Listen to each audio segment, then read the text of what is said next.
ॐ भूर्भुवः स्वः तत्सवितुर्वरेण्यं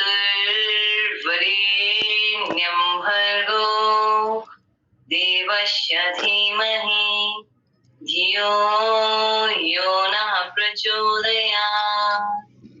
ॐ त्र्यम्बकं यजामहे सुगन्धिं पुष्टिवर्धनम् उर्वारुकमिव वन्दनान् मृत्योर्मुच्यमामृतात्।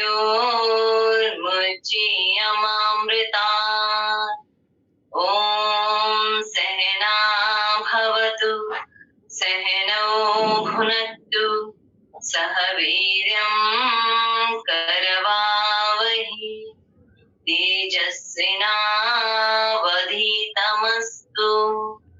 मा विद्विषावहै। ॐ असतो मा सद्गमय तमसो मा ज्योतिर्गमय मृत्युर्मामृतं गमय।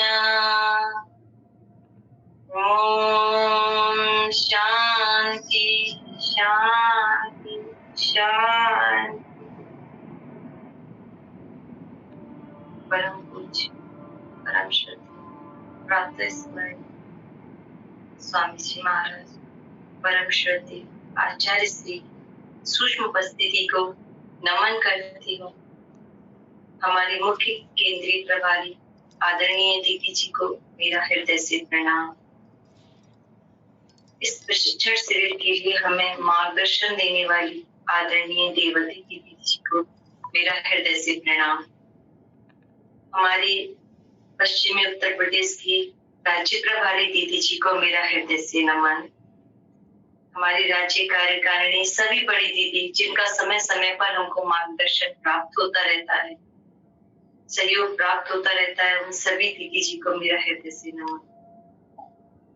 सभी समस्त जिला कार्यकारिणी की बहनें, तहसील की बहनें, मेरी सभी बड़ी छोटी सभी बहनें जो योग के माध्यम से, संगठन के माध्यम से, किसी न किसी सात्विक विचारधारा के माध्यम से जो हम सभी जुड़ी हुई हैं आपस में, उन सभी को मेरा हृदय से नमन। इसी के साथ हम आज का सत्र प्रारंभ करेंगे। एक प्यारे छोटे से भजन के साथ हम आज के सत्र का प्रारंभ करेंगे।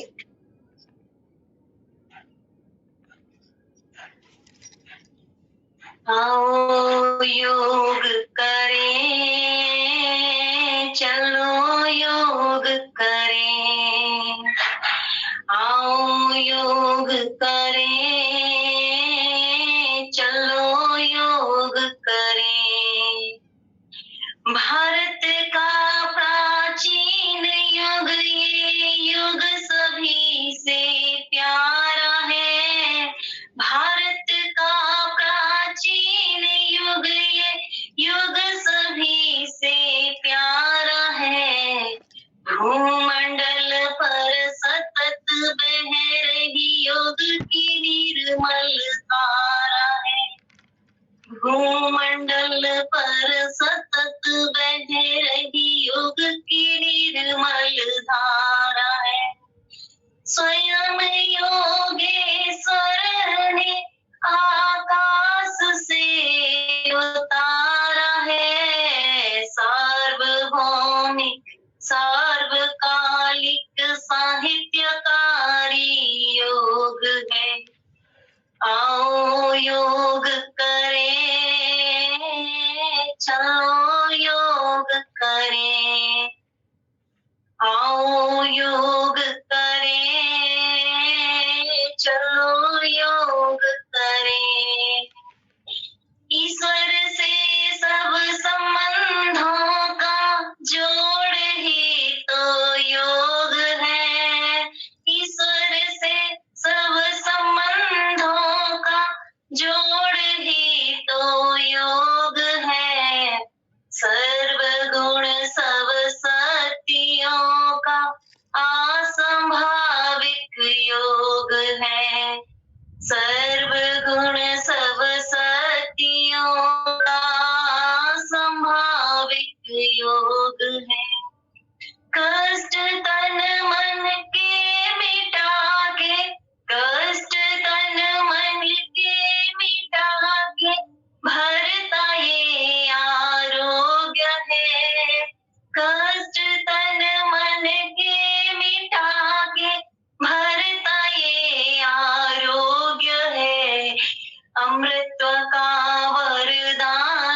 आज का योगाभ्यास प्रारंभ करते हैं। बहुत सुंदर, आपने पूरी योग की परिभाषा अपने शब्दों में पिरोई। आपने एक एक शब्द पे ध्यान दिया, कितना गहरा अर्थ था कि योग की परिभाषा आपने पूरी आज एक भजन के माध्यम से सुनी। बहुत बहुत धन्यवाद, बहुत सुंदर भजन है। दीदी, ये स्वामी जी का ही भजन है और हमारे प्रेरणा स्रोत भी वही है। ये गुरुकुल के बच्चों ने ही लिखा हुआ है, उन्होंने ही गाया हुआ है ये भजन। चलिए सभी खड़े हो जाएंगे, आज का योगाभ्यास हम प्रारंभ करेंगे। योगिंग जोगिंग के अभ्यास के साथ हम आज का योगाभ्यास प्रारंभ करेंगे। दीदी, मैं पूरी दिख रही हूँ ना ठीक से? पहला अभ्यास करेंगे, 1 2 3 4। प्रयास करेंगे हम पूरे अपने पैरों को ऊपर तक लगा पाए। धीमे धीमे धीमे धीमे, जिनको थोड़ा तकलीफ है। 4 5 6 7 8 9 10। पूर्ण हस्त चलितासन, पूर्ण हस्त संचालन। 1 2 3 4 5 6 7 8 9 10। हम इसे जल्दी जल्दी भी कर सकते हैं, जिनको कोई समस्या ना हो घुटनों में। 1 2 3 4 5 6 7 8 9 10। जिनको घुटनों में समस्या हो वो थोड़ा धीमे धीमे करें। 1 2 3 4 5 6 7 8 9 10। पैरों को फैलाएंगे, हाथ सामने की ओर। जितना जिसका सामर्थ्य हो अपने सामर्थ्य के अनुसार करेंगे। अब हमारे हाथ नहीं हिलेंगे, दाईं ओर जाएंगे तो हमारे हाथ, शरीर पैरों के साथ मूवमेंट होगा हमारा पैरों में। 1 2 3 4 5 6 7 8 9 10। अब दोनों पैरों में फासला रखेंगे, हाथ कमर पर।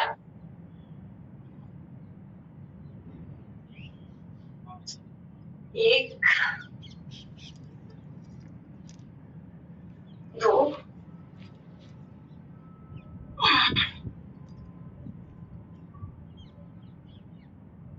3 4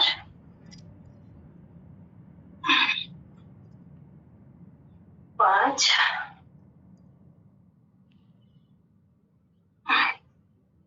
6।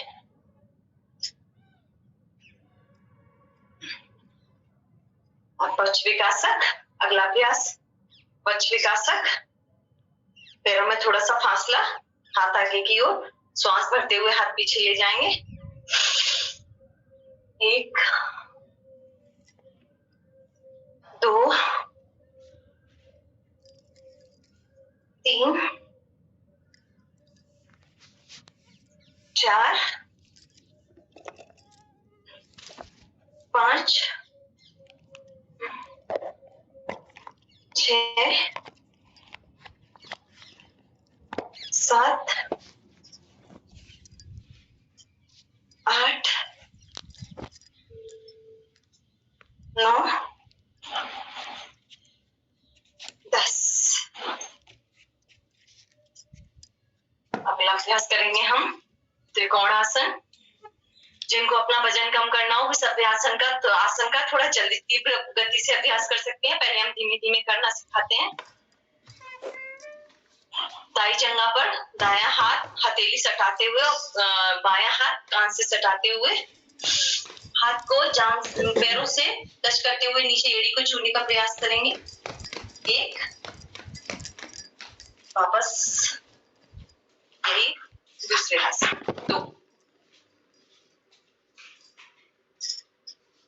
3 4 5 6 7 8 9 देखिए 10। इनको वजन कम करना हो तो इसको एक गति से कर सकते हैं। पैर सीधे रहेंगे एकदम इस तरह से। अब हमारे पैरों में थोड़ा फासला, कोणासन। दाएं हाथ से बाएं पैर के पंजे को छुएंगे और बाएं हाथ से दाएं पैर को। 1 2 3 4 5 6 7 8 9 10। अब जो साधक भाई बहन, जो साधक अपना वजन थोड़ा कम करना चाहते हैं, उसको थोड़ा तीव्र गति से कर सकते हैं इस तरह से।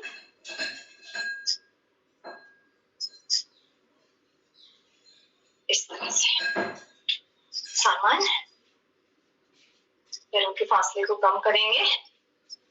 पादहस्तासन, श्वास भरते हुए हाथ ऊपर, श्वास छोड़ते हुए नीचे।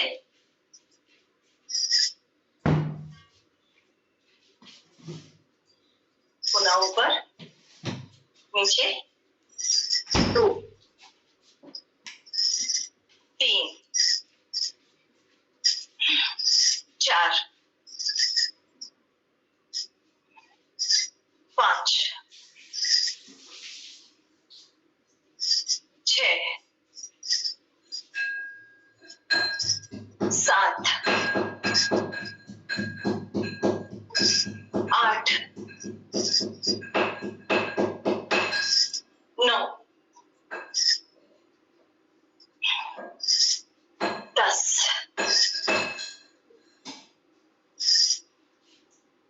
अब हम करेंगे पीठी आसन। जो थोड़ी उम्र ज्यादा है वो धीमे धीमे कर सकते हैं इसको। बाईं ओर जाएंगे, हाथ ऊपर,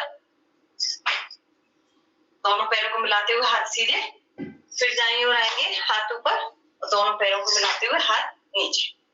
अब जो युवा हैं, स्वस्थ हैं, वो थोड़ा तीव्र गति से करेंगे। 1 2 3 4 5 6 7 8 9 10। इस तरह से अब हम करेंगे योग नृत्य।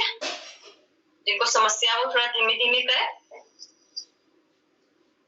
हाथ हमारे बाईं ओर, दाईं ओर, बाईं ओर होंगे तो हमारी कमर दाईं ओर जाएगी। इस तरह से 1 2 3 4 5 6 7 8 9 10। सामान्य। अब जिनको भी लग रहा है कि सांस बहुत अधिक फूल रही है या कोई समस्या हो रही है, तो अपना सीधा हाथ नाभि पर, फिर उल्टा हाथ नाभि पर और मुंह बंद करके लंबा गहरा श्वास आराम से लें। हम 2 मिनट में सामान्य हो जाते हैं इस क्रिया से, क्योंकि हमारी सभी नस नाड़ियां नाभि से जुड़ी हुई होती हैं, जैसा कि आप सभी को इतने दिन से बताया ही जा रहा है। तो सभी नस नाड़ियां एकदम रिलैक्स हो जाती हैं। लंबा गहरा श्वास नाभि पर इस तरह हाथ रख के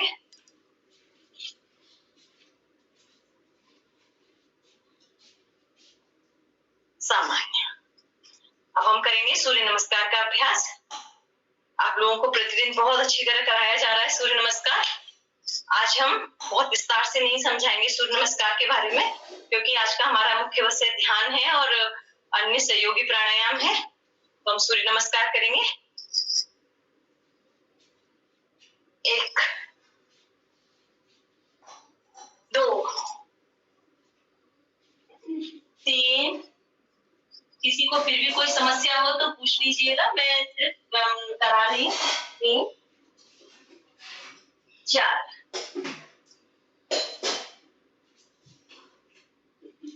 5 6 7 8 9, 10, 11, 12। एक बार पुनः सूर्य नमस्कार का अभ्यास। हम सूर्य नमस्कार का 2 बार और अभ्यास करेंगे। बहुत ही आवश्यक है हमारे शरीर के लिए और हमें भी करना चाहिए, बच्चों को भी कराना चाहिए इसका अभ्यास प्रतिदिन। 1, 2, 3, 4। ध्यान रखें कि जब हम पहले करते हैं तब सीधा पैर आगे होता है, जब वापस लौटते हैं तब उल्टा पैर। 5, पर्वतासन में हमारी एड़ियां जमीन से जरूर अवश्य लगी रहे। 6, 7, 8, 9, 10, 11, 12। एक बार और अभ्यास। 1, जल्दी जल्दी करेंगे हम। 2, 3, 4, 5, 6, 7, 8, 9, 10, 11, 12। सूर्य नमस्कार का ये हमारे पूरे 12 आसन। सबसे अच्छा अभ्यास है 1 मिनट के अंदर हम 12 आसन कर लेते हैं। आप सभी आराम से बैठ जाएंगे प्राणायाम के लिए।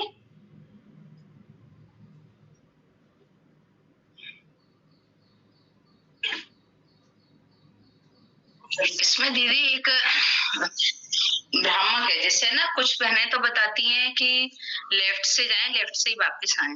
आपने बताया लेफ्ट। नहीं, ऐसा नहीं होता है। लेफ्ट से जाते लेफ्ट से वापस नहीं आते। जब हम जाते हैं तब हम राइट पैर आगे होता है, हमारा लेफ्ट पैर पीछे होता है।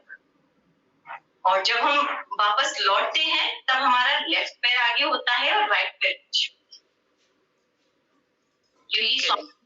स्वामी जी की जो पुस्तक है दैनिक योगाभ्यास क्रम, उसमें भी यही क्रम लिखा हुआ है। और कहीं भी अगर कोई संशय है, आपने कहीं भी पढ़ा है तो आप उस पुस्तक का भेजिए। और किसी के कहने से नहीं, मेरा ऐसा मानना है कि हम पुस्तक यही दीदी आपके मंच पर ही। नहीं, ऐसा किसी ने नहीं बताया। हमेशा राइट पैर पहले सूर्य नमस्कार में, लेफ्ट बाद में। अच्छा, आपने सुनने ऐसा कभी नहीं हुआ। हो सकता है आपसे सुनने में गलती हो गई हो। ऐसा हमारी कोई भी बहन नहीं कहेगी, क्योंकि स्वामी जी के विरुद्ध कोई भी बहन या कोई भी ऐसी बात नहीं करती। ठीक है, ओके। चलिए अब हम अपने प्राणायाम प्रारंभ करते हैं। प्राणायाम, आज हम जिन प्राणायामों के बारे में सीखने जा रहे हैं, रोगापचार की दृष्टि से बहुत ही सहयोगी प्राणायाम है, बहुत ही अच्छे प्राणायाम है और हमें करना भी चाहिए, क्योंकि प्राणायाम के अभ्यास से, ध्यान के अभ्यास से हमें दिव्य शक्तियां प्राप्त होती हैं, हमारी कुंडली जागृत होती है। सभी समझते भी हैं और सभी कहते भी हैं कि एक समर्थ गुरु के सानिध्य में ही ऐसा संभव हो सकता है। तो ये हम सभी का सौभाग्य है कि हम आज इतने समर्थ गुरु से जुड़े हुए हैं। तो जब उनसे जुड़े हुए हैं, उनका ज्ञान हमारे पास है, वो हमें प्रतिदिन अपने ज्ञान से हमें आशीर्वाद दे रहे हैं अपने ज्ञान का। तो क्यों ना हम उसको ग्रहण करते हुए, हम भी अपनी शक्तियों को जागृत करते हुए जगत में आगे बढ़ जाएं और सबको अपने साथ लेते हुए चलें।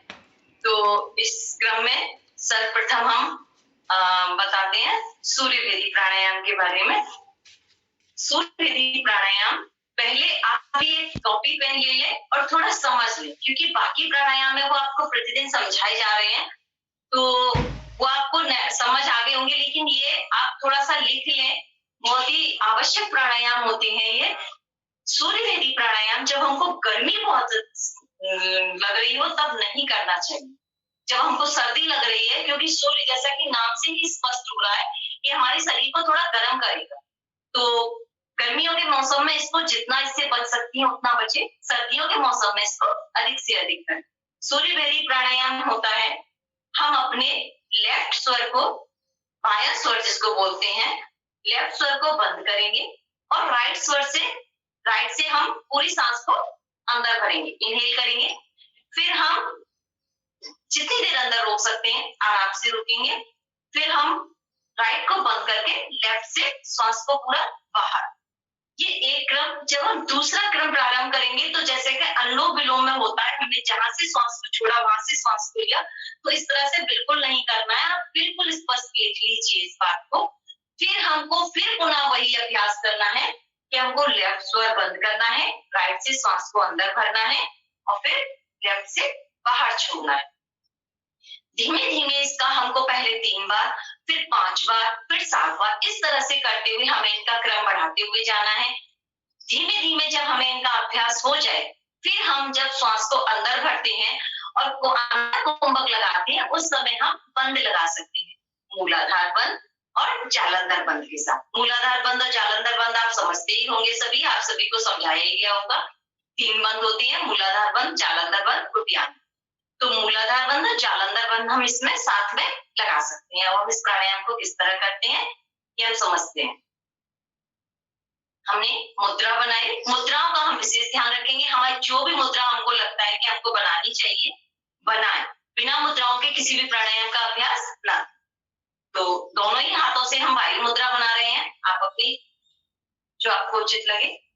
अब हमने बाएं स्वर को बंद किया, लंबा गहरा श्वास। अब हम अंदर कुंभक लगाएंगे, थोड़ी देर बंद के साथ लगाएंगे। हम जो लगा सकता है वो लगाए, नहीं तो साधारण कुंभक लगाए।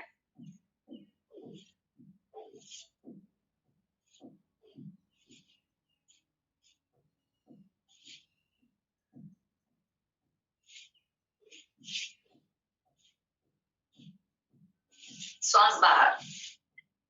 अब पुनः फिर हम बाएं स्वर को बंद करेंगे,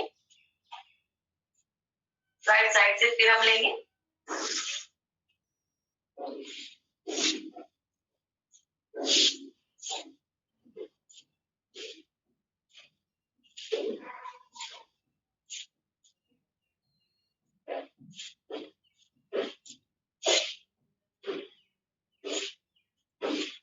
बाहर।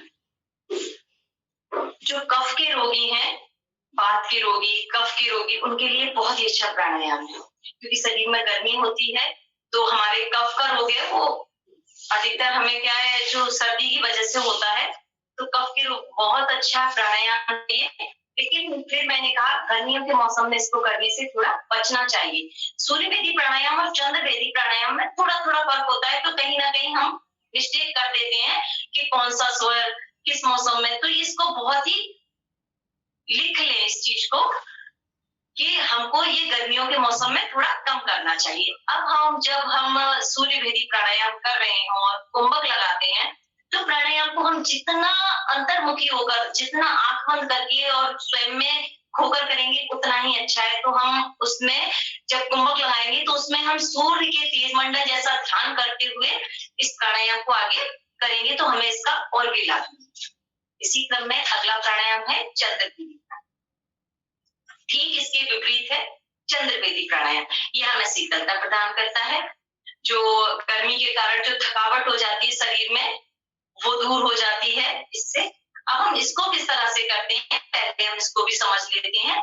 इसमें हम ठीक विपरीत, हम राइट स्वर को बंद करेंगे, लेफ्ट से हम श्वास को पूरा अंदर भरेंगे और फिर हम लेफ्ट को बंद करके राइट से श्वास को पूरा बाहर। और जब पुनः हमें ये अभ्यास करना होगा तो फिर हम इसी तरह से। ये प्राणायाम हमको गर्मियों में अधिक करना चाहिए, सर्दियों में इसको करने से हमें थोड़ा बचना चाहिए, क्योंकि ये हमें ठंडक प्रदान करता है। तो हमें सर्दियों में इसका अभ्यास नहीं करना चाहिए। हम ऑलरेडी हमें सर्दी बहुत लग रही होती है, जब हमें गर्मी अत्यधिक लग रही हो तब हम इसका अभ्यास करें। कभी कभी हम बाहर ऐसी जगह फंस जाते हैं कि हमें गर्मी लग रही है और नहीं है, तो हम इस प्राणायाम का बैठ के आराम से बहुत शीतलता से अभ्यास कर सकते हैं। और जब इसमें हम कुंभक लगाएं तो जिस तरह से कि सूर्य भेदी प्राणायाम में बताया गया था कि आप सूर्य के तेज के साथ ध्यान करें, इसी तरह चंद्रमा के प्रकाश के साथ और चंद्रमा की शीतलता के साथ इसका अभ्यास करें। तो जितना आप चंद्रमा की शीतलता को ध्यान में लाते हुए अभ्यास करेंगे, उतना ही आपके शरीर भी शीतल होगा, क्रोध शांत होगा आपका, मन में जो उत्तेजनाएं उठती हैं उन पर भी आप विजय प्राप्त कर सकेंगे धीरे धीरे। अब हम पुनः एक बार इसका अभ्यास करते हैं। हमने वायु मुद्रा बनाई, जिसको जो भी मुद्रा हो, राइट साइड को बंद, लेफ्ट साइड से पूरा श्वास अंदर करेंगे,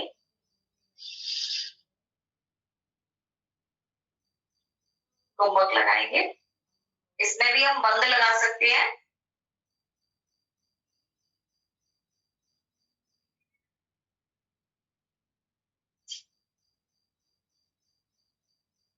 राइट से बाहर,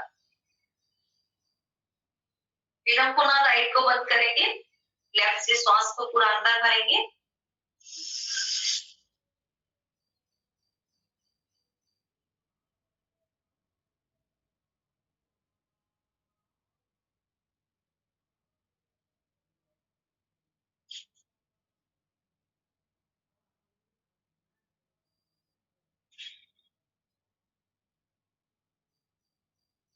राइट से फिर बाहर। इसी तरह से हम इस प्राणायाम को करेंगे। बहुत ही अच्छा प्राणायाम है, हमारे अंदर शीतलता प्रदान करता है। जब गुस्सा भी बहुत अधिक आए ना, तब इस प्राणायाम का अभ्यास थोड़ा सा प्रारंभ कर दें तो क्रोध अपने आप शांत हो जाता है। जब हम कहते हैं ना क्रोध आता है तब कुछ भी याद नहीं रहता, ऐसा भी नहीं है कि मैं याद नहीं रहता। जब हम अपने अभ्यास में हम इस चीज को ले आते हैं तो वो हमारे अंदर होने लगता है। दीदी राइट से बंद करके बाएं से छोड़ना है, दाहिने से बंद करके बाएं से छोड़ना है। चंद्र स्वर के लिए हम लेफ्ट साइड से श्वास को लेंगे और राइट साइड से बाहर निकालेंगे, और सूर्य स्वर सूर्य भेदी प्राणायाम के लिए हम राइट साइड से लेंगे और लेफ्ट साइड से बाहर, जस्ट अपोजिट। ठीक है, राइट से लेंगे जी, सूर्य भेदी में राइट से लेंगे, राइट से लेंगे लेफ्ट से बाहर, और चंद्र भेदी में लेफ्ट से लेंगे राइट से निकालेंगे, राइट से निकालें। ठीक है, और दोनों ही प्राणायाम में जब हम कुंभक लगाएंगे तो उसमें हम बंद लगा सकते हैं। जाल पर धीरे आहिस्ता आहिस्ता एक एक कदम बढ़िए। मैंने क्या कहा, पहले 3 का अभ्यास, फिर 5 का अभ्यास, फिर 7 का, इस तरह से धीमे धीमे 10 तक अभ्यास पहुंचाइए। फिर धीमे धीमे अपने शरीर को आदत डालिए इसमें बंद लगाने की। पहले मूलाधार बंद, फिर जालंधर बंद, इस तरह से हम धीमे धीमे क्रम बाय क्रम हमें बढ़ना चाहिए। इसी क्रम में हम आगे बढ़ते हैं कर्ण रोगांतर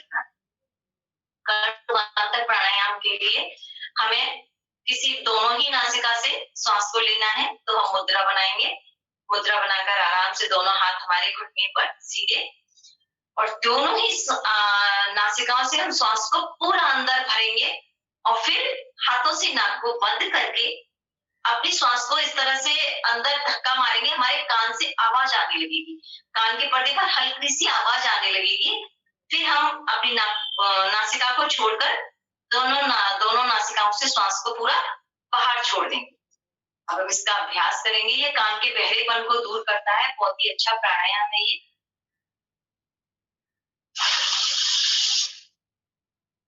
अब बंद,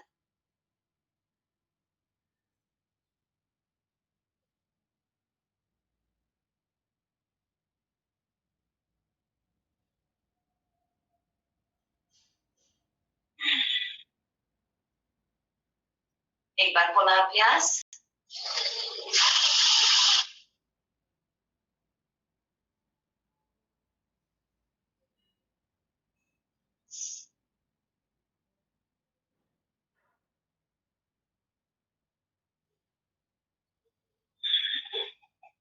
ये ध्यान रखना है कि श्वास को मुंह से नहीं छोड़ना है, पूरा दबाव आना चाहिए। हम नासिका को बंद कर लेंगे, और ऐसा नहीं कि हमने नासिका को बंद किया तो हम श्वास को मुंह से छोड़ देंगे, बिल्कुल भी नहीं। हमको रेचन सिर्फ नासिका से ही करना है।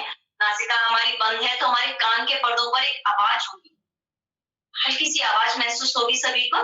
फिर हम अपनी नासिका को छोड़ के श्वास को बाहर, धीमे धीमे हर प्राणायाम का क्रम धीमे धीमे बढ़ाएं। पहले एक बार, फिर 2 बार, धीरे धीरे हर चीज की ओर बढ़े। सीढ़ी से एक एक सीढ़ी चढ़ते जाएंगे तो बहुत ऊंचाई तक जाएंगे, और एकदम छलांग लगाना चाहेंगे तो हो सकता है हम पहुंच ना पाए और नीचे गिर जाए। अब हम आगे बढ़ते हैं शीतली प्राणायाम।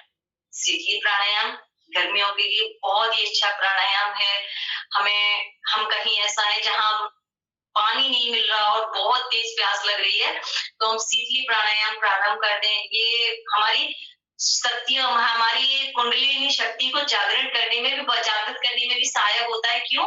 क्योंकि हम इससे भूख प्यास पर थोड़ा सा विजय प्राप्त कर लेते हैं, जिससे कि साधना में कहते हैं, साधना में यही बाधक है। तो जितना हम इन पर विजय प्राप्त कर लेंगे उतना ही हम साधना के मार्ग पर आगे बढ़ जाएंगे।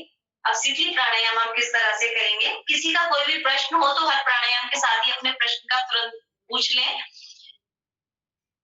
अब हम शीतली प्राणायाम हम किस तरह से करेंगे? मुद्रा बनाएंगे, दोनों हाथ हमारे सीधे घुटने पर, जीभ को नाली नुमा करके मोड़ेंगे और श्वास को पूरा जीभ से ही अंदर भरना है हमको। फिर बंद कर लेना है मुंह को। लेना हमको मुंह जीभ के द्वारा है श्वास को अंदर, लेकिन हमको रेचन पूरा नासिका से करना है। करेंगे? ये नाली जैसे जो नहीं बन पाता है वो उसको क्या करे? अच्छा, नाली जैसा जीभ नहीं बनता है तो कोई बात नहीं, आप जैसे कि जीभ को बाहर निकालिए और इस तरह से श्वास को अंदर लीजिए कि थोड़ा सा होठ और जीभ के बीच में थोड़ा सा फर्क रहे, इस तरह से जी। लेकिन हमको श्वास जीभ के, तो देखिए आपको श्वास लेते में ही महसूस होगा कि कितना ठंडा लग रहा है। थोड़ा सा यहाँ अगरबत्ती चला देते, बहुत तो ठंडा महसूस हो रहा है। प्राणायाम प्रारंभ करते हैं।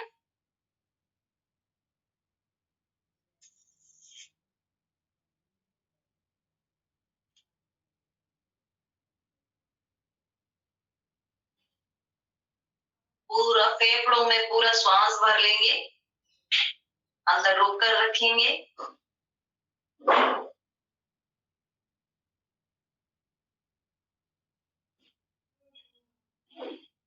दोनों नासिकाओं से श्वास बाहर। प्राणायाम करते समय हमें विशेष ध्यान रखना चाहिए कि श्वास ना फेफड़ों तक भरनी चाहिए। कई लोग ना श्वास लेते समय जो पेट को फुला लेते हैं वो हमारा गलत क्वेश्चन बहुत ही। तो फिर से एक बार इसका पुनः अभ्यास। प्राणायाम करते समय ही महसूस हो रहा होगा कि कितना ठंडा लग रहा है, कितना अच्छा लग रहा है। धीमे धीमे इसका अभ्यास बढ़ाते जाइए, बहुत ही आनंद आएगा इस प्राणायाम में को करने में।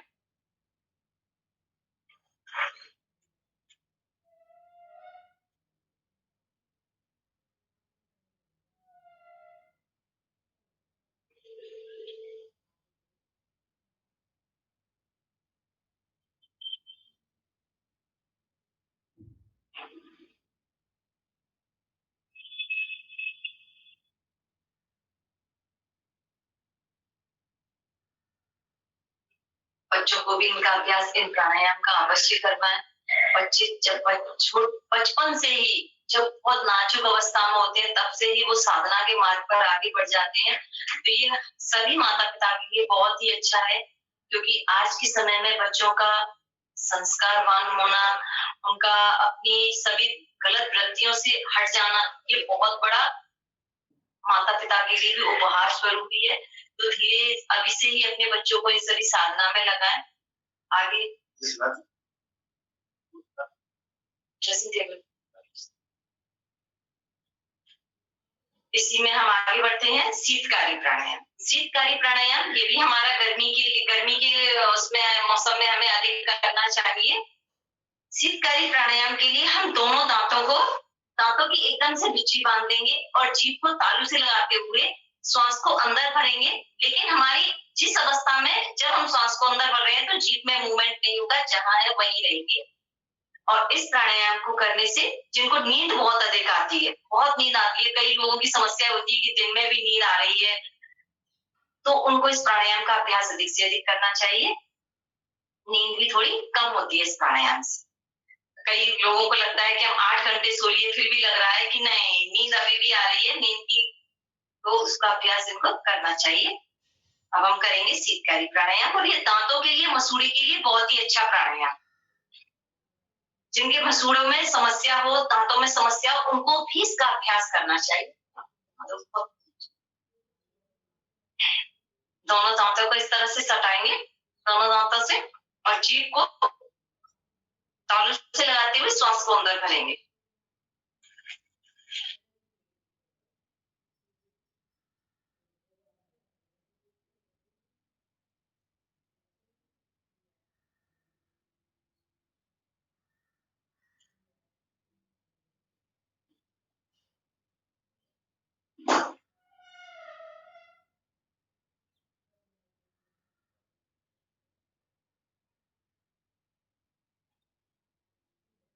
दोनों नासिकाओं से श्वास बाहर आया। सभी को एक बार पुनः इसका अभ्यास करेंगे।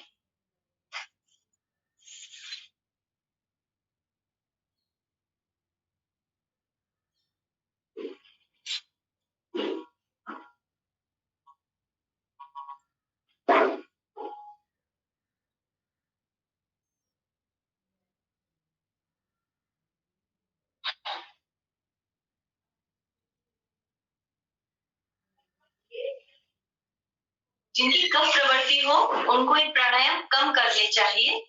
मैंने पहले भी कहा था, कफ प्रवृत्ति वालों को चंद्रभेदी प्राणायाम, शीतकारी थोड़ा कम करनी चाहिए। इन बातों को लिख लीजिए, क्योंकि ये बहुत ही छोटी छोटी बातें हैं, ये हमें बाद में फिर ध्यान नहीं आती है, तब हमको लगता है शायद करने के लिए बोला था, तो यही थोड़ी सी मिस्टेक हो जाती है। तो लिख लें, कफ प्रवृत्ति वालों को इन प्राणायाम का अभ्यास नहीं करना चाहिए, बचना चाहिए, क्योंकि हमारे शरीर को शीतलता प्रदान करते हैं। अब हम बढ़ते हैं इसमें। हाँ, इसमें हम बंद भी लगा सकते हैं।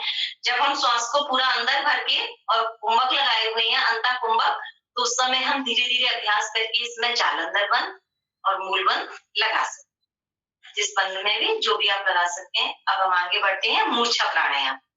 मूर्छा प्राणायाम में हम पूरा श्वास को अंदर भरेंगे और आंख बंद करते हुए सर को ऊपर ले जाएंगे। फिर हम थोड़ी देर अंतः कुंभक लगाएंगे, श्वास को अंदर रोके हुए रखे हैं और सर हमारे ऊपर आसमान की ओर, आंखें बंद हैं। फिर धीमे श्वास को छोड़ते हुए सामान्य हो। ठीक है, इसका अभ्यास करते हैं।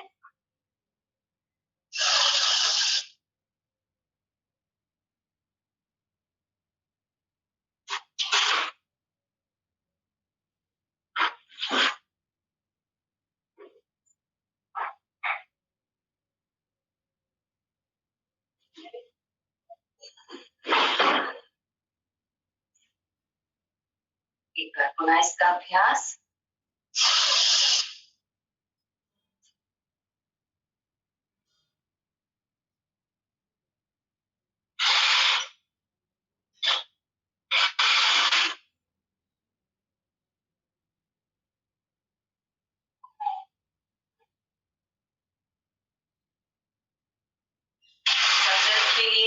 सर दर्द के लिए बहुत ही अच्छा प्राणायाम है।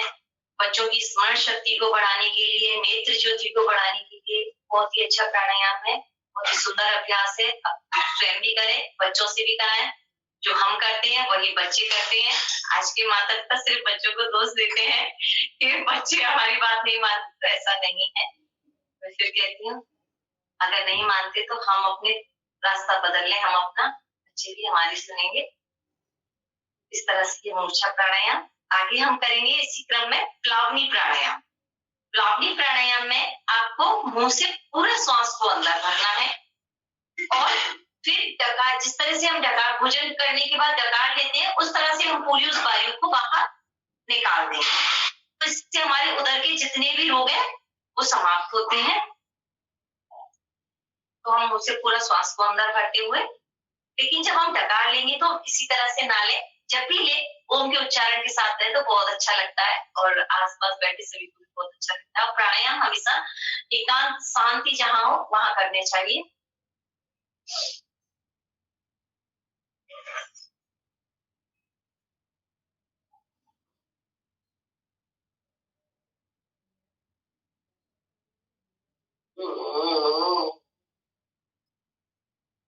इस तरह से एक बार फिर अभ्यास करेंगे। नहीं समझ में आए, जिसको जो भी ना समझ में आए अपना प्रश्न पूछ ले।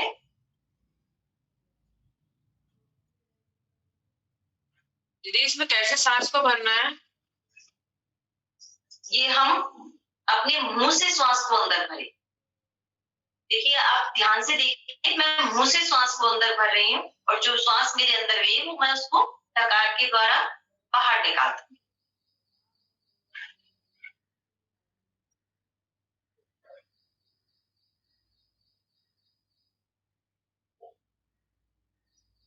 इसमें ना सांस को भर के आप गटकते जाइए, गटकते जाइए, भरते जाइए, गटकते जाइए, गटकते जाइए, तो ऐसे हमारा पेट श्वास से भर जाता है। ऐसा इस तरीके से हम अपने लार को अंदर लेते हैं, भोजन को अंदर लेते हैं, इस तरीके से सांस को भर के गटकनी है पूरे अंदर। एक डकार के द्वारा निकाल दीजिए। वायु पीते हैं ना, जिस तरह से जल पीते हैं ना, दीदी ने बताया ना, भोजन करते हैं ये सब, तो उसी तरह से आपको वायु पीनी है। तो इससे उधर के सभी रोग समाप्त होते हैं। एक बार अभ्यास करिए सभी पुनः।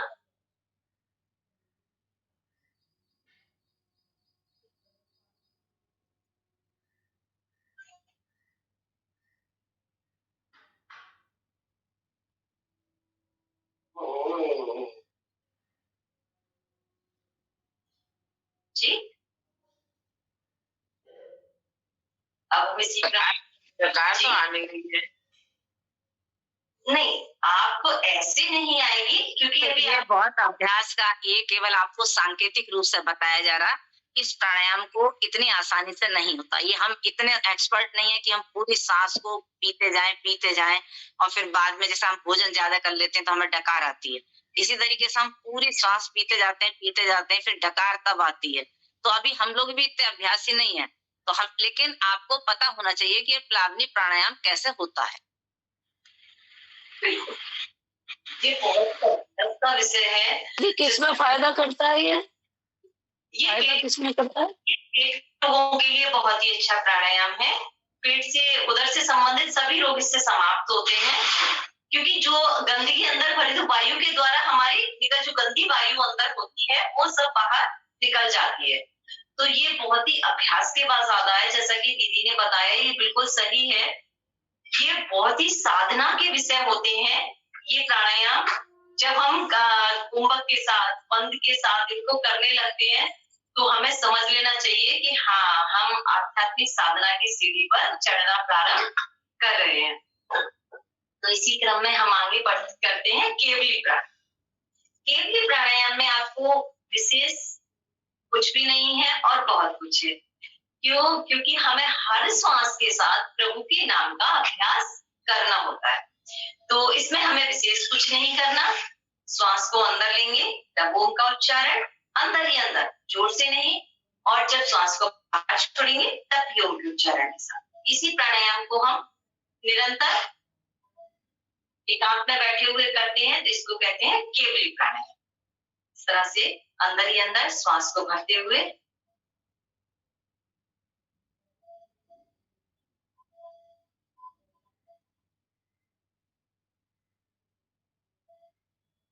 इससे हमारा अजपा जप भी सिद्ध होता है। निरंतर हमें हर श्वास के साथ प्रभु के नाम लेने की आदत भी आ जाती है।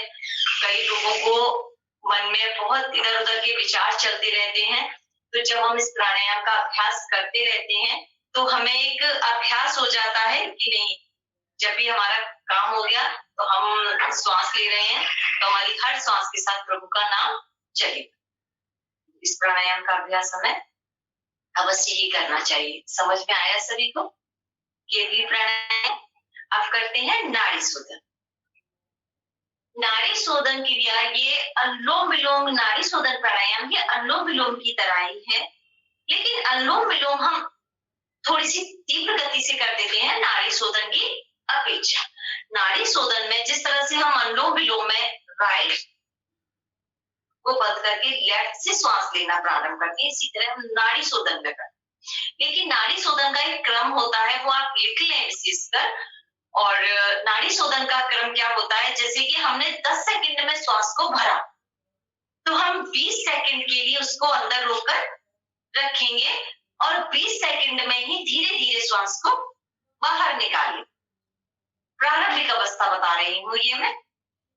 1 दो, दो, उसके आगे एक कदम उसके आगे बढ़ेंगे।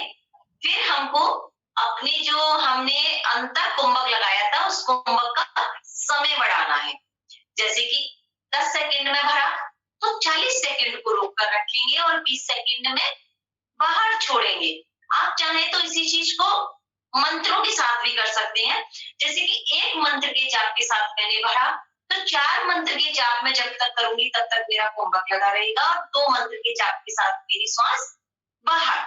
अब इसमें जब आप एक कदम और आगे बढ़ते हैं तो हम इसमें अपने कुंभक का अब हमने सबसे पहले हमने 1 2 2 के क्रम से प्रारंभ किया। दूसरा कदम हमने बढ़ाया, हमने अपने अंतर कुंभक का समय बढ़ाया। अब तीसरा कदम जो हम आगे बढ़ाएंगे वो हमारा क्या होता है कि हम अपना बाहर कुंभक का समय भी बढ़ाएंगे। हमने श्वास को अंदर लिया 10 सेकंड में, 40 सेकंड हमने अपने अंदर रोक के रखा, फिर 20 सेकंड में हमने उस श्वास को बाहर छोड़ा, फिर हम 20 सेकंड के लिए अपनी श्वास को जो बाहर है उसे बाहर ही रोक के रखेंगे। तो इसमें हम संख्या पर विशेष ध्यान नहीं देंगे कि मैंने इतनी बार कर लिया, नहीं, जितना जितना धीमी गति से हम इसको कर सकते हैं उतना करें, बहुत ही अच्छा प्राणायाम होता है और कुंभक पर तो विशेष ध्यान। अब हम करते हैं इस प्राणायाम का अभ्यास। प्राणायाम मुद्रा बना लेंगे, जिसको ना समझ में आए वो फिर से पूछ ले, लेकिन एक बार इसका अभ्यास करें। पहले हमने श्वास को अंदर भरा,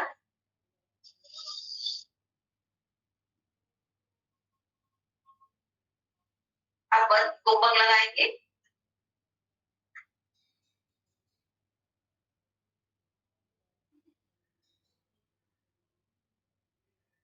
और बहुत धीरे धीरे श्वास को बाहर छोड़ेंगे। हमने थोड़ा जल्दी भर ली थी लेकिन नहीं भरनी चाहिए।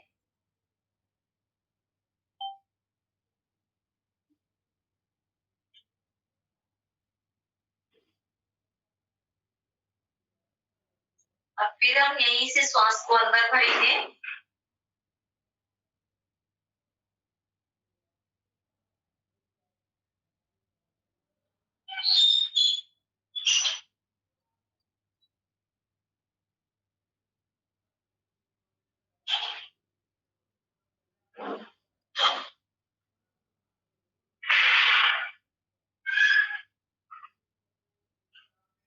लॉक खुला छोड़ देना। सुन रहे? इस तरह से हम इस प्राणायाम का अभ्यास करेंगे। बहुत ही अच्छा प्राणायाम है, नाड़ी शोधन, मस्तिष्क को शांति भी मिलती है इसको करने से। किसी का कोई प्रश्न इस प्राणायाम के बारे में? दीदी वो जिस नॉस्ट्रल से सांस को लेंगे उसी से सांस को छोड़ना है? जी नहीं, आपने प्राणायाम का इस प्राणायाम का प्रारंभ राइट साइड को बंद करके लेफ्ट साइड से लेना प्रारंभ करते हैं, फिर राइट साइड से छोड़ेंगे। इन सब चीजों को लिख लीजिए, ये बहुत बारीक बारीक चीजें हैं क्योंकि बार बार हो सकता है कोई शायद ना भी समझाए, तब थोड़ा सा जी। फिर जहां से जालंधर बंद इसमें बीपी वाले लगा सकते हैं? जालंधर बंद बीपी वाले नहीं, बीपी वाले थोड़ा बंद से बचे तो बहुत ही अच्छा है, क्योंकि जिनको हाई बीपी है वो सीधी शीतकारी करें। बहुत ही अच्छे प्राणायाम है हाई बीपी के लिए। और बीपी वाले बंद से थोड़ा बचे, क्योंकि बीपी वालों को बंद नहीं लगाने चाहिए। अब हम करते हैं, जैसा कि आज का हमारा विशेष सत्र ध्यान का है, तो हम प्राणायाम सिर्फ 1-1 मिनट, सभी प्राणायाम जो हमारे 8 प्राणायाम है वो प्रतिदिन आपको बहुत ही विस्तार पूर्वक समझाए जा रहे हैं। इन प्राणायामों में किसी का कोई भी प्रश्न हो दीदी सॉरी दीदी, एक बार रेशियो बता दीजिए, मतलब 10 20 20 और 10 40 20।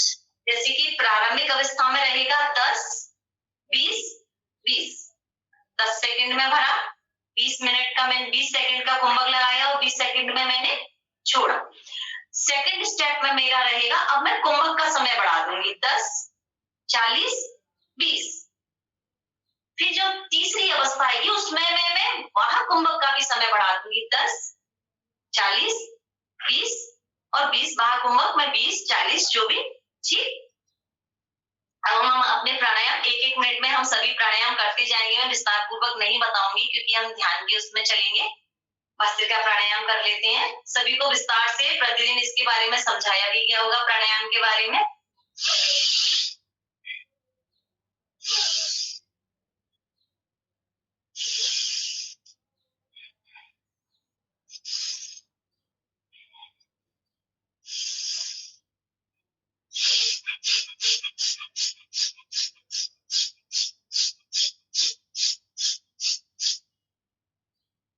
कपालभाति प्राणायाम।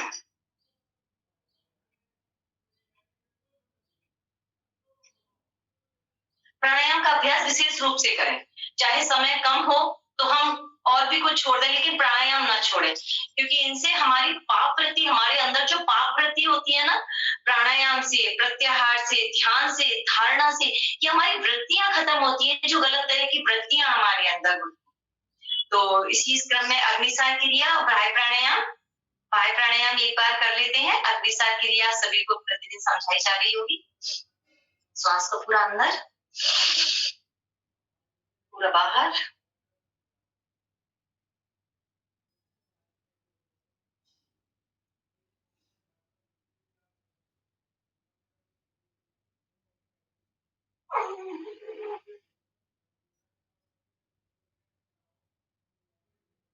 ऊंचाई प्राणायाम। गले से घर्षण करते हुए श्वास को अंदर भरेंगे।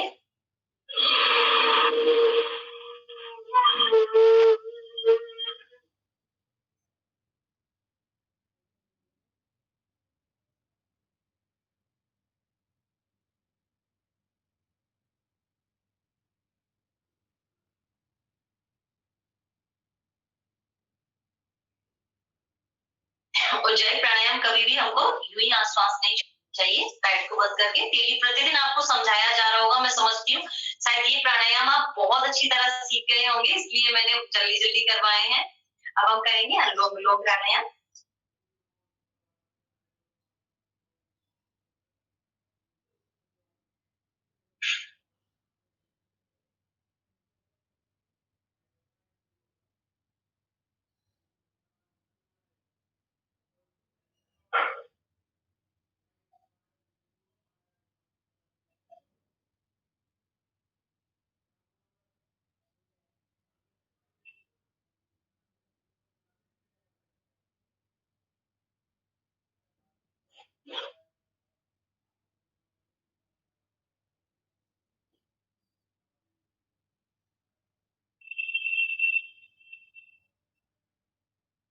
एक मिनट।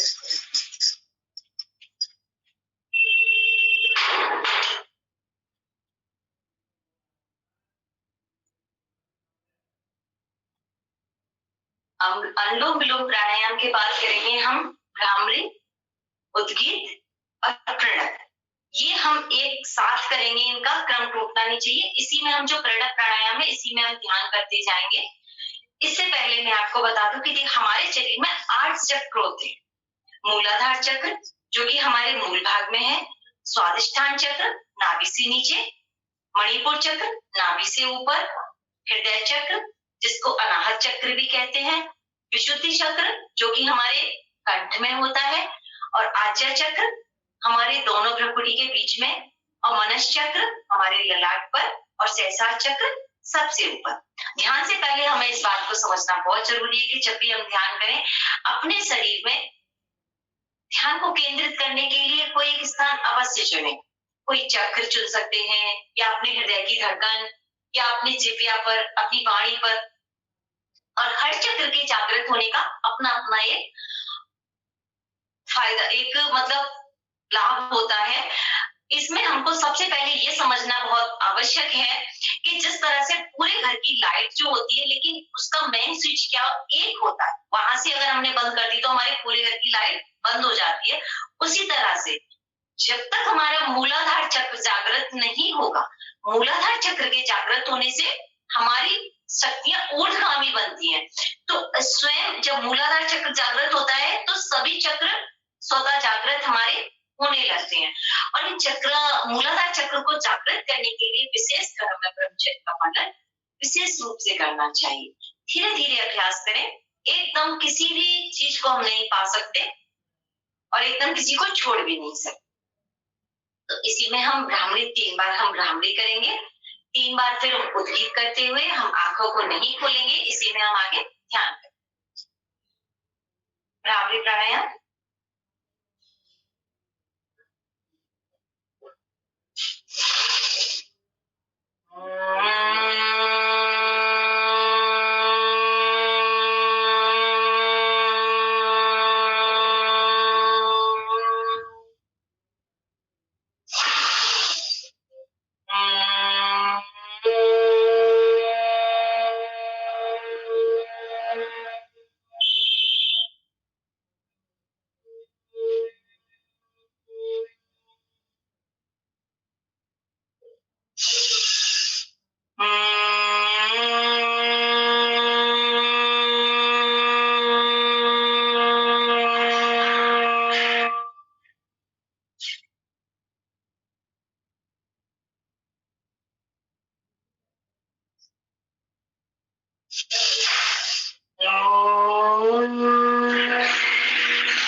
मन शांत।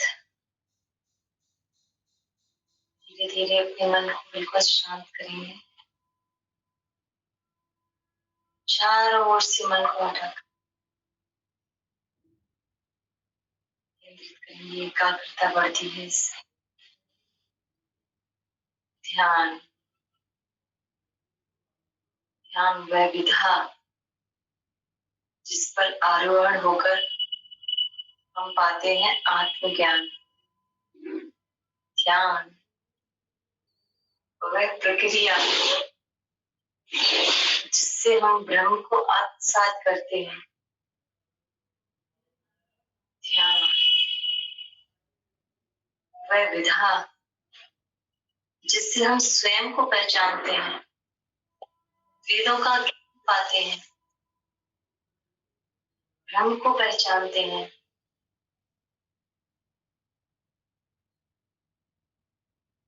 मन की वृत्तियां शांत होती हैं, मन का कालुष्य धुल जाता है, आध्यात्मिकता की राह प्राप्त होती है। मैं कौन हूँ? मुझे बनाया किसने है? मैं कहाँ से आई हूँ? आखिर मेरे को इस जगत में भेजने का उद्देश्य क्या है? ये बहुत बड़े बड़े रहस्य निरंतर ध्यान के अभ्यास से खुले रखते हैं, ज्ञान प्राप्त होता है। ध्यान सदैव शांत, स्वच्छ, निर्मल स्थान पर करना चाहिए। पीपल के वृक्ष के नीचे, गंगा जी के किनारे, मंदिर में बैठकर, किसी पवित्र स्थान पर, किसी पर्वत की चोटी पर बैठकर ध्यान करने का आनंद ही ईशावास्यम इदं सर्वम। ईश्वर ईश्वर हर जगह प्राप्त है। हमें किसी विशेष जगह की आवश्यकता नहीं। जहां मन को शांति मिले वहां बैठकर ईश्वर का ध्यान कीजिए। कितने भी अच्छे अच्छे विचार मेरे मन में इस समय आ रहे हैं, चाहे वो दान से संबंधित हो, चाहे योग से संबंधित हो, चाहे यज्ञ से संबंधित, इस समय मेरा पूरा ध्यान अपने ध्यान पर होना चाहिए।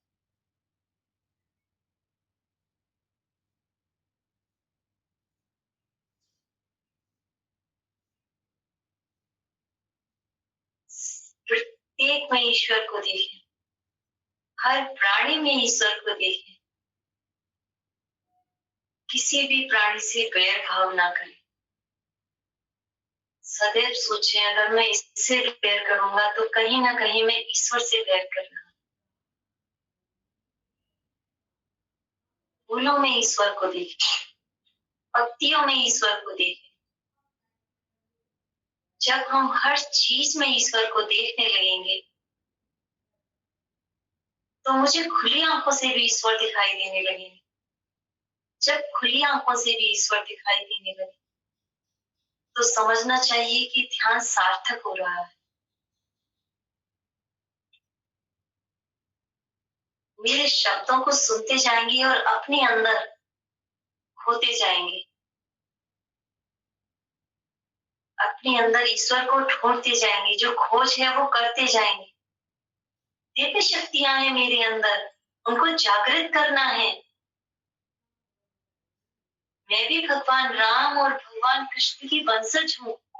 मैं भी उन शक्तियों को जागृत कर सकती हूँ जो मेरे प्रभु ने की थी।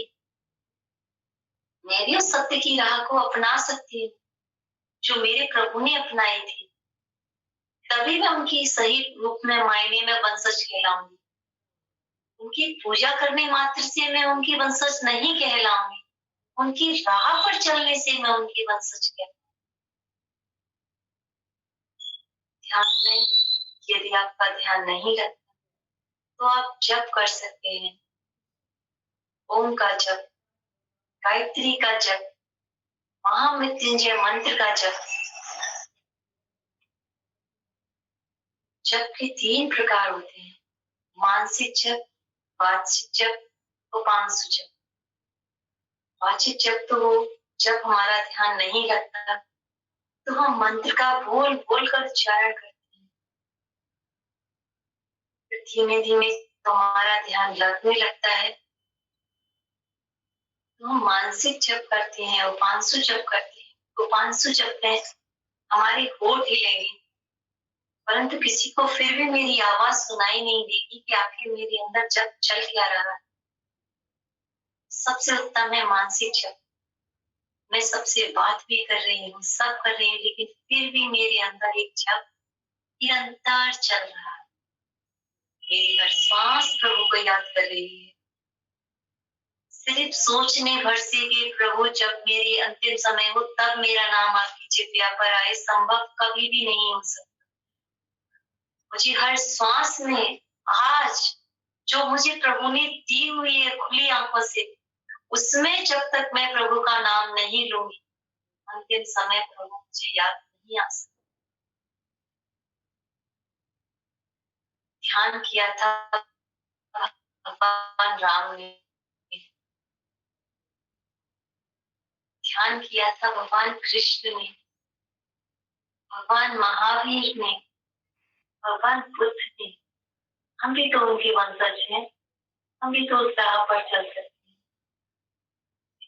श्वासों के अंदर गहरा खो जाए, अंदर उतरते चले जाए। ये प्रकृति, सूर्य, चंद्रमा, तारे, आकाश, नक्षत्र सभी मुझे आशीर्वाद दे रहे हैं। सभी मुझे अपनी शक्तियों से आप्लावित कर रहे हैं। मैं धीरे धीरे इन सभी से जुड़ रही हूँ। सभी मुझ पर बहुत प्रसन्न है। मैं प्रकृति के साथ कुछ भी गलत ना करूंगी, ना किसी को करने दूंगी। ध्यान में खोते जाइए, स्वयं में परमात्मा को ढूंढिए। बंद आंखों से, खुली आंखों से दूसरों में परमात्मा को ढूंढिए।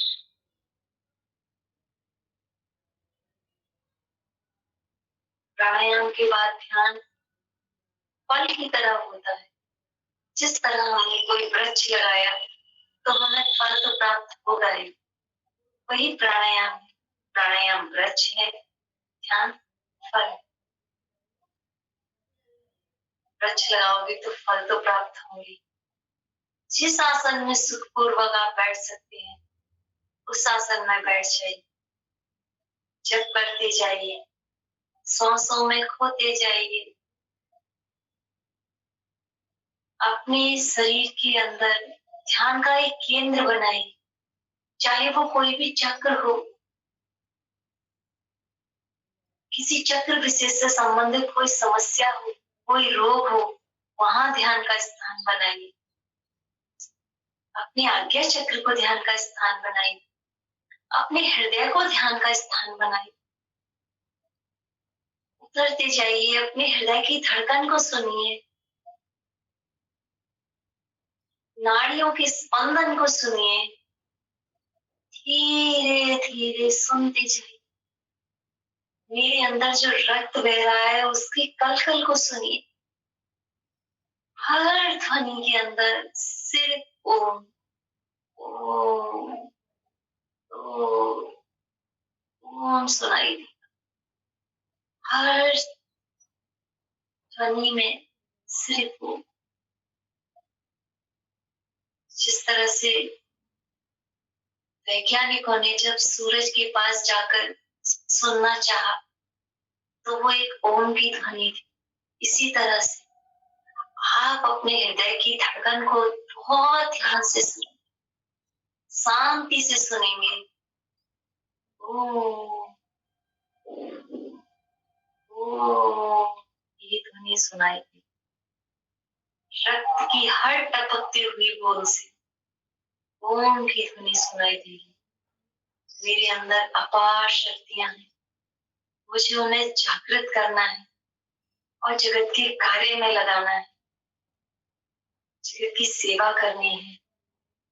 बहुत बड़े उद्देश्य से प्रभु ने मुझे भेजा है।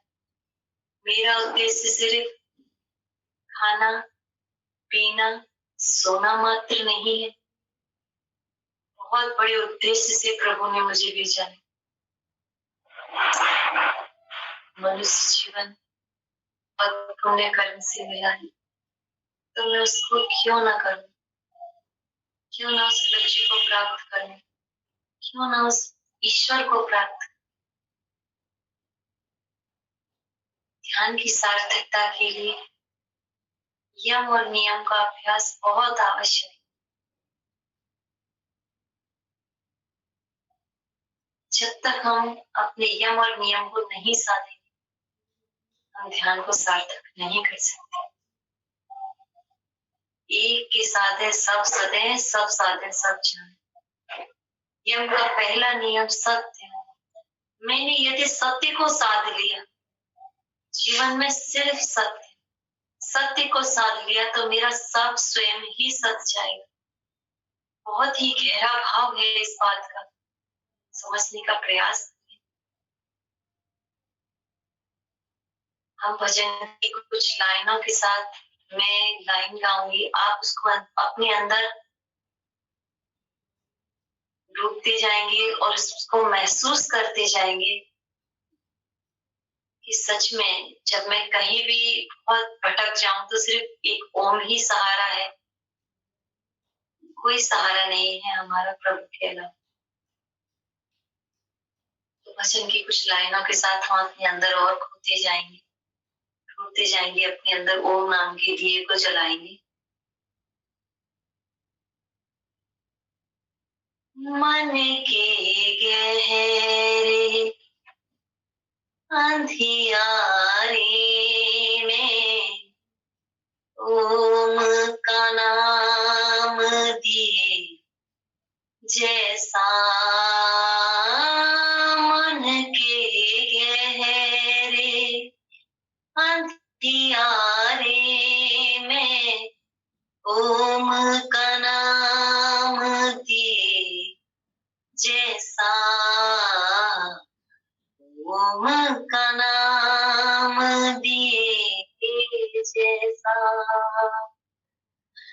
जिसने है ओम को ध्याया, उसने जीवन का सुख पाया।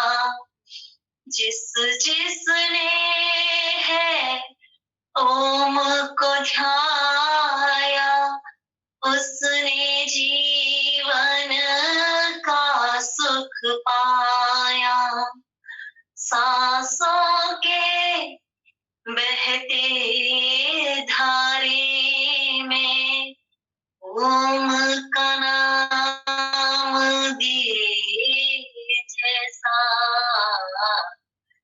मन के गहरे अंधियारे में ओम का नाम दिए जैसा। क्या मेरा अपना सारा जग है झूठा सपना। क्या मेरा अपना सारा जग है झूठा सपना। जग चंदा के चौबारे में तुम का नाम दिए जैसा, गहरे अंधियारे में ओम का नाम दिए जैसा। कोई न जिसका इस दुनिया में ओम ही उसकी बाहें थामे। कोई न जिसका इस दुनिया में ओम ही उसकी बाहें थामे। सांसों के बहते धारे में ओम का नाम दिए जैसा, मन के गहरे अंधियारे में ओम का नाम दिए जैसा,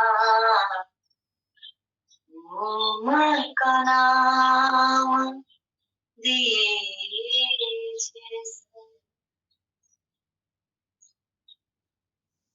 इन्हीं गायनों के साथ, इसी ध्यान के साथ कि मेरे अंदर ओम नाम का दीपक सदैव जलता रहे और उसकी रोशनी मेरे अंदर, मेरे बाहर, मुझसे मिलने वालों को, मेरे संपर्क में आने वालों को सभी को प्राप्त। जिस तरह हमारे परम पूज्य स्वामी जी महाराज हैं, योग पीठ पहुंचते ही दिव्य शक्तियों का अनुभव होने लगता है। ये उनके नाम जप का ही प्रभाव है, ये उनके ध्यान का ही प्रभाव है। कई स्थान पर आपने महसूस किया होगा जहां जाते ही बहुत शांति मिलती है। तो क्यों ना हम स्वयं को भी ऐसा बनाएं। मुझसे मिलने के बाद, मेरी बातें सुनने के बाद, मेरे संपर्क में आने के बाद सामने वाले को भी ऐसा लगे कि सच में आज मिले हैं प्रभु के किसी अंश से, इसी जाप के साथ, इसी ध्यान के साथ, इसी संकल्प के साथ कि मेरी हर श्वास सिर्फ प्रभु का नाम लेती रहे और अपने ज्ञान को प्राप्त करते रहे, इस अंतर जगत की यात्रा पर आगे बढ़ते रहे। दोनों समय संध्या का अभ्यास करें। संध्याओं में जो वेद मंत्र होते हैं, बहुत सुंदर उच्चारण के साथ संध्या होती है। इसी के साथ हम अपने आज के ध्यान के सत्र का समापन करते हैं। दोनों हाथों को ऊपर ले जाकर अपने हाथों को आपस में घर्षण करते हुए हथेलियों को, जब हमारी हथेलियां गर्म हो जाए, हम हथेलियों को आंखों पर लगाते हुए आंखों को खोलेंगे। एकदम से आंखें नहीं खोलनी चाहिए। हमारी जो ध्यान से जो ऊर्जा हमें मिली है वो हमारे अंदर समाहित रहे। एकदम से आंख खोलने से वो एकदम से निकल जाती है। प्रभु के ध्यान के साथ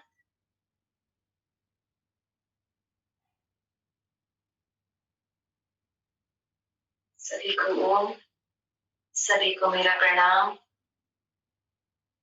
सत्र से संबंधित किसी का कोई भी प्रश्न हो तो पूछ लें।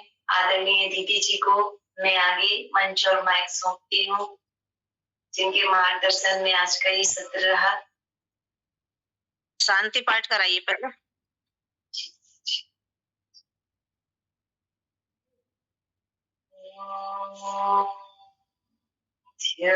शांति अंतरिक्षगम शांति पृथ्वी शांतिराप शांतिरोषधय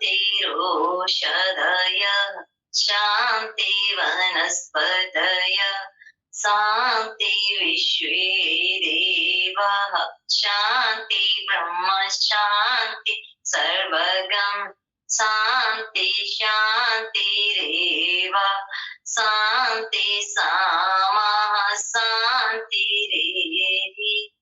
ओम शांति शांति शांति। ओम श्री परमात्मने नमः। श्री गुरुभ्यो नमः। ओम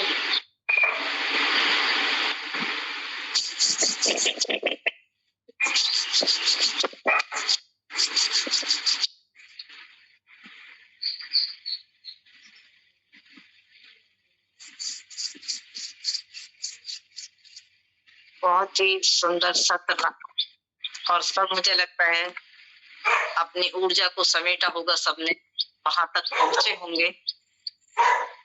अभी आपने जो प्राणायाम देखे आज, गौण प्राणायाम या सहायक प्राणायाम और मुख्य प्राणायाम।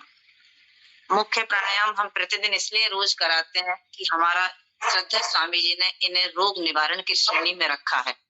हम अपने रोगों को कैसे दूर कर सकते हैं इन प्राणायाम के माध्यम से। सहायक प्राणायाम प्राणायाम कहलाते हैं जो साधना के समय काम आते हैं, जो हमारी बहन बार बार बता रही थी आपको, साधना में सहायक होते हैं। हमारे ऋषि मुनि जो हजारों वर्षों तक तपस्या करते थे, इसके माध्यम से, और आज भी जब हम बद्री धाम से ऊपर स्वर्गारोहण का रास्ता है और सतोधारा जब जाते हैं, क्योंकि मैं वहां तक जा चुकी हूँ, तो वहां तक जाने के लिए मैंने अभी भी देखा जो ऊपर कुटियां बना के जो लोग साधना कर रहे हैं, वो किसके माध्यम से कर रहे हैं, भूख प्यास पे नियंत्रण किसके माध्यम से कर रहे हैं, इन्हीं क्रियाओं के माध्यम से। अपनी क्रियाओं के माध्यम से अपने शरीर को इतना साध लिया जाता है। जो योगी हैं, जो सन्यासी हैं, जो तपस्या आज भी कर रहे हैं, जिनके तप से, जिनके बल से आज ये भी हमारी भारत भूमि अभी भी इतनी पवित्र है कि सब लोग भारत को यहाँ ध्यान के लिए, आपने देखा होगा ऋषिकेश में इतने फॉरेनर्स आते हैं ध्यान के लिए। आज तो श्रद्धेय स्वामी जी के यहाँ भी निरायाम में हर समय कम से कम 100-150 NRI रहते हैं, क्योंकि यहाँ वो शांति है, वो शक्ति है जो स्वयं को, अपने आप को पहचानते हैं। और जब हमारा आहार और जब हमारा दिनचर्या बिगड़ने लगती है, तब हम रोगों की तरफ जाते हैं। वरना हमारी जलवायु, हमारी प्राकृतिक, हमारे रहन सहन, हमारे ऋषि मुनियों का ज्ञान हमारे लिए इतना पर्याप्त है कि हम स्वयं जीवन पर्यंत एक अच्छा जीवन जी सकते हैं। लेकिन धीरे धीरे हम दूसरों की नकल करते करते आज यहाँ पहुंच गए कि स्वयं को बीमार कर बैठे। जो क्लाइमेट हमारे भारत की है, जो क्लाइमेट विदेशों की है, हम कहते हैं वर्जिन ऑयल खाएंगे, है ना, वर्जिन ऑयल खाएंगे, लेकिन वर्जिन ऑयल हमारे भारत के लिए बना ही नहीं है। लेकिन हम जाके पास्ता, पिज्जा और पता नहीं कितनी खाने की इतनी वैरायटी हो चुकी है कि हम पता नाम भी नहीं पता। लेकिन जो जिस जलवायु में पैदा होता, जो जिस जलवायु के लिए बना है, हमारे भारत में ही अलग अलग जगह पर अलग अलग जलवायु है। हम अपने पश्चिमी उत्तर प्रदेश में सबके वर्षा ऋतु की, गर्मी ऋतु की, सर्दी ऋतु का अनुभव करते हैं। लेकिन मुंबई है जहाँ समुद्री किनारे हैं, गोवा है, ऐसी जगह है जहाँ कभी सर्दी नहीं पड़ती, उन्हें सर्दी का अनुभव ही नहीं है। तो ये ऐसी चीजें हैं जो जिस क्लाइमेट में बना है। अब कोकोनट को हम अपने घर नहीं उगा सकते, वो केवल समुद्र के किनारे ही हो सकता है। तो जो केरल के लोग हैं, जो उधर के लोग हैं जो मीट मांस मछली खाते हैं, क्योंकि उनका भोजन वहां ऐसा है। उन्हें वहां इस समुद्र के किनारे जो मिलता है, कोकोनट ऑयल वहां मिलता है। वो लोग चाय के आदी नहीं होते, हम चाय के आदी हो जाते हैं। लेकिन हम कभी भी अपनी किसी भी चीज को, किसी भी आदत को ना ऐसा बनाए कि ये नहीं मिलेगी तो हम जीवित नहीं रहेंगे। इसीलिए ये योग के माध्यम से, साधना के माध्यम से आपको ये सारी चीजें बताई जाती है कि हम स्वयं पे नियंत्रण कैसे करें, अपनी इंद्रियों पे नियंत्रण कैसे करें। और ये केवल योग की ही शक्ति है, साधना की ही शक्ति है, ध्यान की ही शक्ति है जो हमारे विचारों को परिवर्तित कर देती है। अभी आपको पता नहीं चला, आधा घंटा आप लेट कर जब ध्यान कर रहे थे, और जब हम किसी का इंतजार 2 मिनट भी करते हैं तो हमारे अंदर कितनी व्याकुलता होती है कि वो आया नहीं, अभी हमें इतनी देर हो गई खड़े हुए, कब जाना है, कितनी एक अंदर से मतलब शरीर के अंदर उथल पुथल रहती है, मन में उथल पुथल रहती है। लेकिन अभी हम इतनी देर ध्यान की अवस्था में रहे, हमारा चित्त शांत होता चला गया, हमारी वृत्तियां खत्म होती चली गई। हमारी चित्त की जो वृत्तियां हैं जिनका हम विजय प्राप्त कर सकते हैं इसी माध्यम से। और इसी तरीके से जब हमारा चित्त शांत रहता है, मन शांत रहता है, तो रोग हमारे शरीर के अंदर प्रवेश नहीं कर पाते। हमारे क्रोध करने से हमारा ब्लड प्रेशर बढ़ता है, क्रोध करने से हमारे ब्लड के अंदर कितनी गर्मी आती है कि आपको इसके संबंधित समस्याएं भी होती हैं। जो लोग हर समय हंसते रहते हैं, मुस्कुराते रहते हैं, उनके चेहरा एकदम अलग तेज दिखता है। आपने स्वयं महसूस किया होगा। ये चीजें जो हम अपने वातावरण के चारों तरफ स्वयं महसूस कर रहे हैं, लेकिन हम अपना नहीं पाते। जानते हैं सब कुछ है, सब कुछ पता है, हमें पता है कि ऐसा करने से हमारा नुकसान होगा, लेकिन क्यों? क्योंकि हम इन क्रियाओं का अभ्यास नहीं करते, इसलिए स्वयं पे नियंत्रण नहीं कर पाते। तो बहुत बहुत धन्यवाद आज हमारी बहन को जिसने हमें स्वयं से परिचय कराया। जी मैं ये कल ये मतलब पूरा हो जाएगा जी कल शाम तक, फिर उसके बाद बीच में छुट्टियां हो जाएंगी जी। कल शाम का जो मतलब सत्र होगा बॉडी सत्र शाम का, वो मैं ले नहीं पाऊंगी। कोई बात नहीं, कोई तो बात आप नहीं। उसमें जो बताया जाए क्या वो मिल सकता है? मतलब कोई भी या नाम डाल देंगे जो भी ऐसा है, कल के सत्र का अभी जिनके माध्यम से हम, कल का बौद्धिक सत्र नहीं है, कल या तो यज्ञ कराएंगे शाम को, अगर सुबह श्रद्धा स्वामी जी की पिक्चर जिस बेटे साहब ने कहा है, क्योंकि YouTube पे इसको खत्म कर दिया है, अब केवल श्रद्धा स्वामी जी के पेज पर ही इसको मिल है ये। तो अगर हम सुबह श्रद्धा स्वामी जी के जीवन से संबंधित पिक्चर दिखाएंगे तो सुबह का सत्र पिक्चर का रहेगा, शाम का यज्ञ का रहेगा।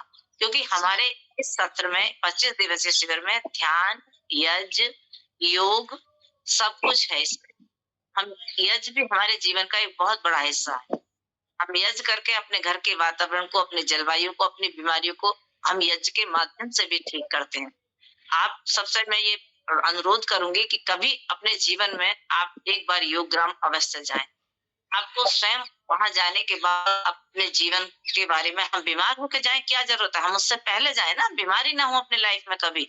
अपने शरीर शुद्धिकरण के लिए जाएं, एक अच्छे एटमॉस्फेयर के लिए जाएं। योग ग्राम का जो वातावरण है वो पहाड़ियों के बीच में बना हुआ है और बहुत ही सुंदर वहां का क्लाइमेट है।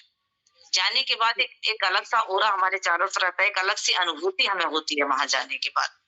मैं वेलनेस सेंटर की बात नहीं कर रही, वेलनेस सेंटर तो भी अच्छा है, वो भी अच्छे हैं, क्योंकि हर जगह हर इंसान पूरे योग ग्राम में सब नहीं जा सकते, इसलिए श्रद्धा स्वामी जी ने वेलनेस सेंटर भी खोले हैं अपने रोग निवारण के लिए।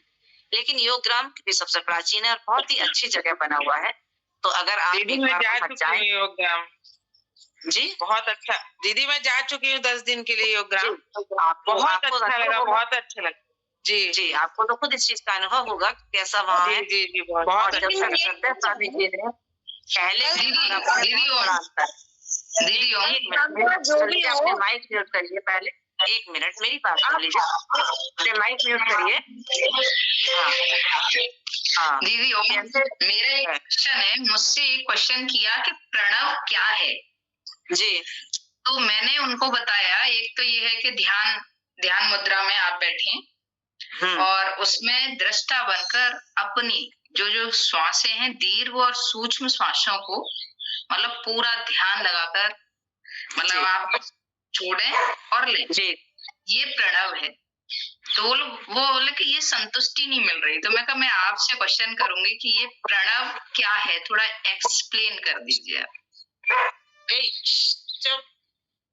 देखिए हम 3 प्राणायाम इसमें कराते हैं, जो कि मैंने अभी आपको बताया। जो मुख्य प्राणायाम प्रतिदिन 8 प्राणायाम होते हैं, वो रोग निवारण की दृष्टि से हम लोग कराते हैं।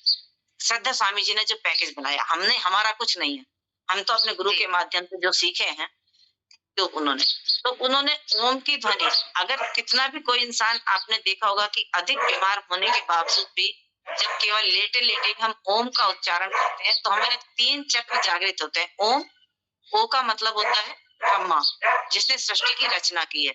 ऊ का मतलब होता है विश्व का पालन पोषण कर रहे हैं। और माँ का मतलब होता है संहार, मतलब शिव जी का मतलब, आज जिसका जन्म है उसकी मृत्यु निश्चित है।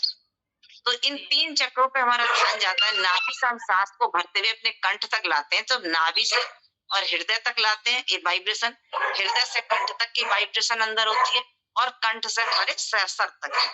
तो 3 तरीके से हमारे चक्र जागृत होते हैं। हमें अपने अंदर से वो शक्ति प्राप्त होती है। जैसे पता है कि स्थूल शरीर जो हम ये अन्नमय कोश है, इससे ज्यादा शक्ति हमारे सूक्ष्म शरीर में है। जिस सूक्ष्म शरीर से हमारे योगी ऋषि मुनि, जो हमारे ऋषि मुनि है, वो कार्य करते थे। इसी तरह से हम ओम का उच्चारण हमने किया, तो हमने पहले भ्रामरी प्राणायाम किया, तो अपने कंठ से हमने ओम का उच्चारण किया, तो वाइब्रेशन सर तक गई, जो हमारे तनाव को, अनिद्रा को ठीक करने में सहायक है। जो कुछ हम अपने श्रद्धा स्वामी जी से सुन रहे हैं, उन्हें हमें बताया गया है, वो हम आपको बता रहे हैं। उसके बाद हमने ओम का उच्चारण करता है, जब हम उद्गीत करते हैं, अपने चक्रों को जागृत करते हुए एक इंटरनल शक्ति को जागृत करते हैं। प्रणव, प्रणव का मतलब होता है हम नासिका से केवल और केवल अपनी सांसों पर ध्यान देते हैं कि अगर ये सांस नहीं होती तो हमारा जीवन होता। मैंने आपको एक बात बताई थी कि ऐसा अनुमानित माना गया है, मैं इसके बारे में, मतलब ये नहीं कि बिल्कुल सही है, अनुमानित ऐसा माना गया है कि 40 दिन तक हम बिना भोजन के रह सकते हैं। हमारा शरीर ऐसा है। हम लोग योगी ऋषि मुनियों की बात नहीं कर रहे। 7 दिन तक हम बिना पानी के भी रह सकते हैं, लेकिन क्या हम सांस के बिना 2 मिनट रह सकते हैं? तो केवल प्रणव प्राणायाम में हम अपनी सांसों को दृष्टा मानते हुए अंतर जो ईश्वर ने हमें शक्तियां दे के भेजी हैं, 5 प्राण हैं, हमारे 8 चक्र हैं, जिनको जागृत करने के लिए हम इसका अभ्यास करते हैं। और जब हम प्रणव की अपनी सांसों पे ध्यान देते हैं, सांसों को देखते हैं, आपने बिल्कुल सही उन्हें जवाब दिया। वो संतुष्ट इसलिए नहीं हो पाए क्योंकि वो वहां तक पहुंचे ही नहीं। आपने सही कहा कि हम स्वयं से मिलते हैं प्रणव प्राणायाम में।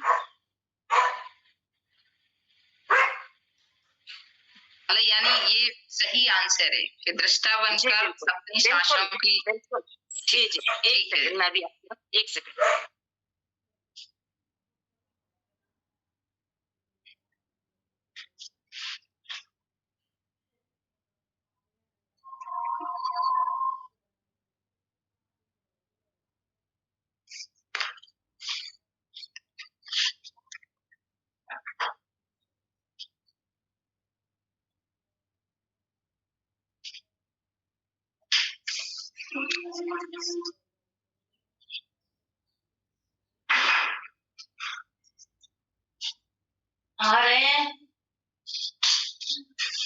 देखिए ये तो 25 दिवसीय कोर्स है, जिससे हम अपने आप को स्वयं स्वस्थ कैसे रख सकते हैं, यहाँ तक की कोशिश है। इसके विषय में आपको ज्यादा जानकारी करनी है, आप पतंजलि से योग का डिप्लोमा करिए, MA जैसे योग से करना है, या हमारे और भी कोर्स है इससे संबंधित यूनिवर्सिटी से, बहुत ही अधिक डीप में जाने के लिए।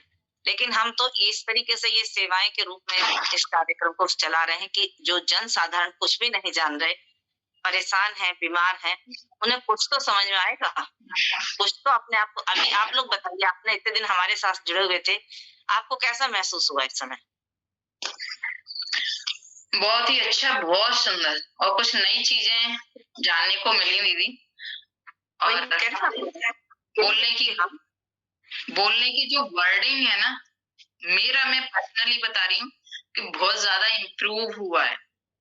जैसे आप बोल रहे हो, जैसे हम लोग अपनी हिंदी जो नॉर्मल है उसको भूल चुके हैं, उसमें काफी इम्प्रूव हुआ है इन दिनों, इतने टाइम में। जी जी, बहुत सुंदर। तो कुछ ना कुछ तो सबने प्राप्त किया होगा। ऐसा तो नहीं है कि इस 25 दिन में आपने, जो जुड़े होंगे लगातार मन से, जो मन से जुड़े होंगे, उन्होंने कुछ ना कुछ जरूर प्राप्त किया होगा अपने पहले दिन में, और आज के दिन तक अपने शरीर में भी महसूस किया होगा, अपने शरीर शारीरिक क्रियाओं में भी महसूस किया होगा, अपने मन से स्तर से भी महसूस किया होगा कि हम कितने अधिक शांत हो गए हैं, हमारा चित्त कितना दीदी शांत हो गया। उदगी के बारे, उदगी के लिए और बता दीजिए, उदगी प्राणायाम का।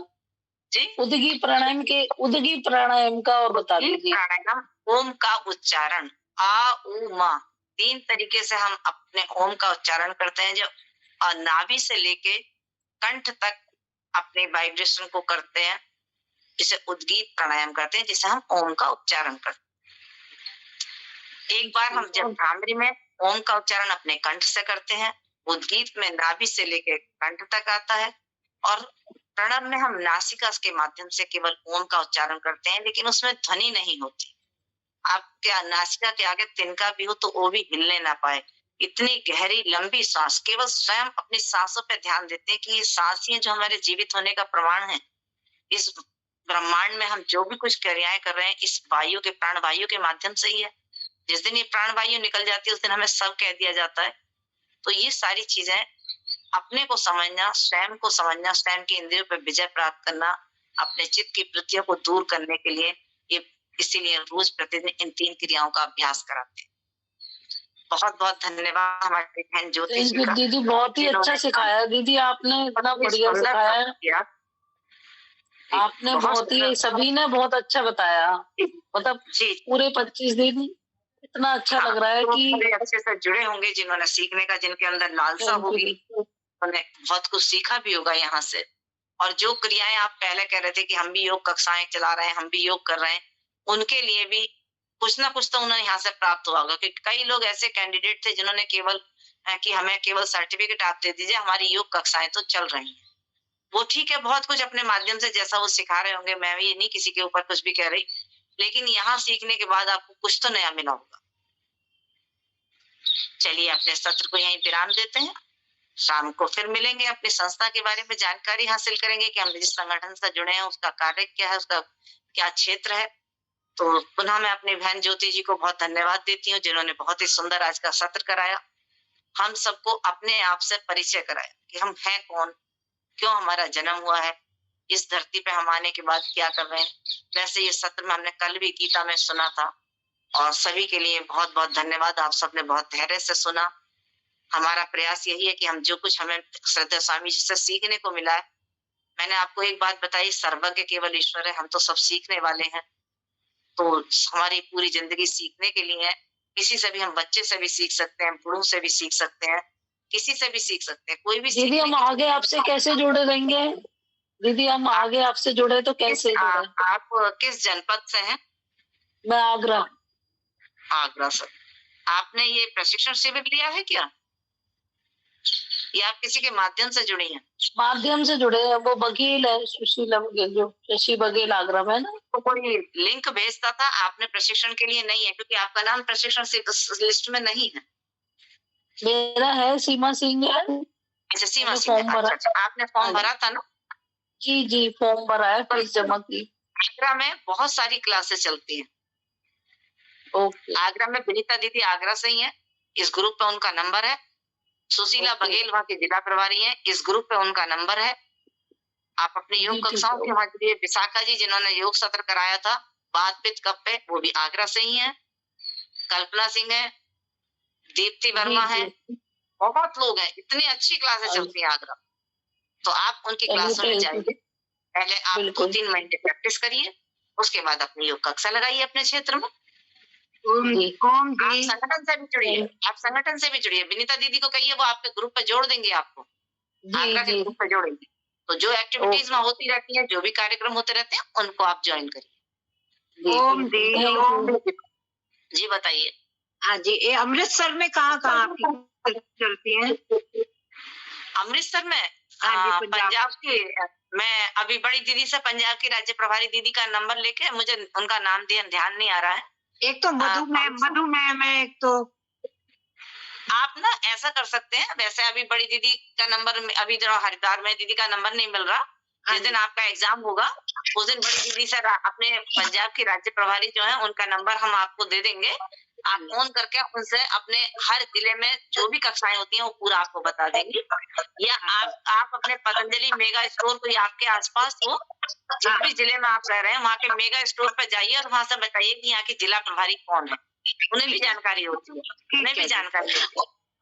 और दीदी एक बात और पूछनी थी, एग्जाम की डेट ग्रुप में डालेंगी? क्या जी? एग्जाम की डेट ग्रुप में डालेंगी? जी जी जी बिल्कुल, आपको सूचित कर दिया जाएगा, सब लिस्ट कब है, किसका कौन आपका एग्जाम देगा, क्या वो सब बता दिया जाएगा। जी बताइए। अभी डेट का कोई आइडिया नहीं हो सकता? अगर कोई फंक्शन हो तो हम उस हिसाब से रखे। अभी तो अनुमानित में हमने 20-21 करा है, लेकिन 21 में एक हमारी बहन जो मैनपुरी से, वो कह रही है उनका एग्जाम है। हमारा भी फंक्शन है 21 को, इसलिए तो ऐसा है कि और ग्रुप पे आप सहमति करके आपको इसकी डेट बता देंगे अगर किसी की समस्या है तो कोई। हाँ जी। और दीदी एक बात और पूछनी थी जी, जैसे हम पहले से जुड़े हुए हैं योग से, तो हमें अभ्यास जो है तो अभी थोड़ा तो उसमें परिवर्तन होगा ना, जो आपने सिखाया है। आप किस योग संस्थान से जुड़े हैं? भारतीय योग संस्थान से जुड़े? भारतीय योग संस्थान। भारतीय योग संस्थान वाले ना, आपको मैं बताऊं, प्राणायाम वगैरह अलग कराते हैं। हाँ जी। तो एग्जाम में हम पिछला प्रभाव तो रहेगा, एकदम हट तो नहीं जाएगा? बिल्कुल बिल्कुल बिल्कुल रहेगा, क्योंकि जो हम बहुत इतने लंबे टाइम से सीखते चले आ रहे हैं, क्योंकि उनके प्राणायाम कराने का तरीका बहुत अलग है भारतीय योग संस्थान का। हाँ जी जी, मैं जा चुकी हूँ बहुत कोई बात। एग्जाम में फिर हम हमारे में उसका प्रभाव तो आएगा, फिर आप उसको कंसीडर करेंगे? नहीं नहीं, ऐसा नहीं है, बिल्कुल आपके हेल्प की जाएगी, ऐसा कुछ नहीं है। वो बहुत नहीं ओम दीदी, वो भी बहुत। जी जी बोलिए दीदी। एक तो 26 तारीख तक चुनाव है अलीगढ़ में, तो मेरी भाग दौड़ रहेगी, तो मैं किस तरीके से पेपर दे पाऊंगी? 26 के बाद रख लीजिएगा। सवेरे का 1 घंटे का काम है, एक जैसे जितनी देर में सत्र होता हो तो 40 मिनट का एग्जाम है, बस 100 क्वेश्चन मार के तो बनने हैं। दीदी 23 और 24 का जरूर ध्यान रखिएगा। 23-24 को बहुत ज्यादा मीटिंग्स और कार्यक्रम है मेरे, 23-24 का। और दीदी ये तो 26 के बाद ही रख लीजिए दीदी। और दूसरी बात दीदी, डिप्लोमा और एमए की ये जानकारी हमें कैसे मिलेगी, हमें आप बताइएगा, इसमें ही बता दीजिएगा। साइट पे चले जाओ, आपको डिप्लोमा करना है, आयुष मंत्रालय की साइट पे है, आयुष मंत्रालय के यहाँ से आपके योग के बहुत योग संस्थान है। जी दीदी, आप उसमें लिंक वगैरह कुछ डाल दीजिएगा। हमारी अभी सुमन नंदा ने किया है, आप उससे जानकारी हासिल कर लेना। अलीगढ़ में है सुमन नंदा। जी जी जी, अंजना को भी आप जानती होंगी, कार्यक्रम। हाँ सबको जानती हूँ। जी जी सबको जानती हूँ। अंजना ने भी कर रखा है। जी जी जी जी दीदी, धन्यवाद। तो आपको जॉब तो करने की नहीं है, और अपना संस्थान खोलने के लिए भी आपको प्रैक्टिस अच्छी होनी चाहिए। आपके पास पतंजलि का हुआ सर्टिफिकेट, मुख्य योग शिक्षक का और हो जाएगा। कुछ दिन बाद स्वामी जी बुलाएंगे। गवर्नमेंट जॉब तो आपको करनी नहीं है, जो आपको किसी नहीं, आपको केवल अध्ययन के लिए। दीदी मुझे शौक है, शौक के लिए करना है मुझे, शौक के लिए करना है। और निस्वार्थ मैंने ही सोच रखा है कि निस्वार्थ सेवा दूंगी जिंदगी भर, बस और मुझे कुछ नहीं चाहिए। परोपकार मुझसे जो बनेगा मैं इसके लिए कोशिश करूंगी, पहले खूब अच्छे से आ जाएगा, फिर निस्वार्थ सेवा देनी है मुझे। ये यही सीखते जाएगा। अलीगढ़ में बहुत अच्छी क्लासें चल रही है, आ जाएगा। जी जी जी जी धन्यवाद। ध्यान रखेंगे सबका। कोई भी डेट 21 में आपके यहाँ शादी है, 21 में उनके यहाँ शादी है, 22 तारीख का किसी के यहाँ कोई कार्य नहीं है, तो 22 तारीख को हो जाएगा। हाँ दीदी 22 सही है। और 22 सही है। कैसा होगा ना, प्रैक्टिकल मैं तो 19 में ट्रेन में होंगी, तो मेरा तो पॉसिबल नहीं, लेकिन जो बहनें लेंगी वो 18 और 19 में जी जी जी प्रैक्टिकल हो जाएगा। 18-19 में तो जी लिस्ट बना के डाल देंगे, और 22 को एग्जाम की तैयारी। जी 22 को हो जाए, 23-24 में ना हो, और 26 को वो है आपके यहाँ शादी का, 21 का एक बेटी का एग्जाम है, 22 का। और 22 हाँ 22 को करवा दीजिए। ठीक है, दीदी से बात करते हैं। दीदी डेट पहले से डाल दीजिएगा। जी जी बिल्कुल बिल्कुल बिल्कुल डाल दीदी। 23 को भी नहीं कराइएगा, 23 और 24 और 26 को तो वोटिंग है ही अलीगढ़ में। जी थैंक यू। ओम सभी को ओम।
है।